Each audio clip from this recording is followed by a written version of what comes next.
ભુવાજી દાવો કરી રહ્યા છે કે ધાનેરા તો બનાસકાંઠામાં જ રહેશે। ધૂણતા ધૂણતા ભુવાજી આ વેણ આપી રહ્યા છે, જે બોલને સામે બેસેલા વ્યક્તિઓ પણ ઝીલી રહ્યા છે। વાયરલ વિડીયોમાં ભુવાજી ચૂંદડી ઓઢીને ધૂણી રહ્યા છે અને ધાનેરા તાલુકા અંગે માતાજીના નામે તેઓ દાવો કરી રહ્યા છે। જો કે આ વિડીયોની ન્યૂઝ 18 ગુજરાતી પુષ્ટિ નથી કરતું। વિડીયો ક્યાંનો છે અને ક્યારનો છે તે પણ જાણી શકાયું નથી।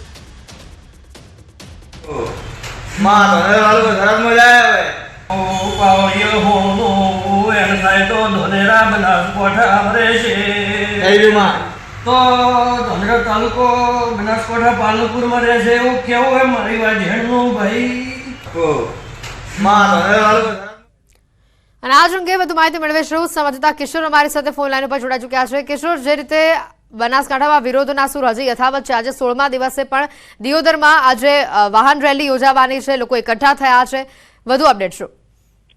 ચોક્કસથી આપને જણાવી દઉં કે જ્યારથી બનાસકાંઠા જિલ્લાનું વિભાજન કરીને થરાદ વાવ નવો જિલ્લો બનાવવામાં આવ્યો છે ત્યારથી એટલે કે છેલ્લા 15 દિવસથી કાંકરેજ, દિયોદર અને ધાનેરામાં વિરોધ યથાવત છે। દિયોદર બાદ ધાનેરામાં પણ ભુવા ધૂણીને ધાનેરાને બનાસકાંઠા જિલ્લામાં રાખવાની માંગ કરવામાં આવી હતી। ત્યારે આજે દિયોદર ખાતે દિયોદરથી થળી સુધી એક વાહન રેલીનું આયોજન કરવામાં આવ્યું છે। આ રેલીની અંદર ભાજપ, કોંગ્રેસ સહિત ગામના વેપારીઓ અને લોકો મોટી સંખ્યામાં દિયોદરથી ઓગળ સુધી પહોંચશે અને માંગ કરશે કે દિયોદરને જિલ્લો જાહેર કરી અને દિયોદરને મુખ્ય મથક રાખવામાં આવે તેની માંગ સાથે આજે મહારેલી અને તે બાદ યજ્ઞ પણ યોજાવાનો છે।